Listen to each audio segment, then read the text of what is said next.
من المؤمنين رجال صدقوا ما عاهدوا الله عليه فمنهم من قضى نحبه ومنهم من ينتظر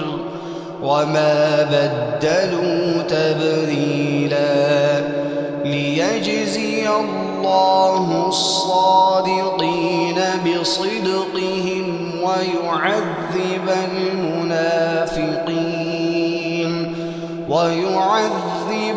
المنافقين إن شاء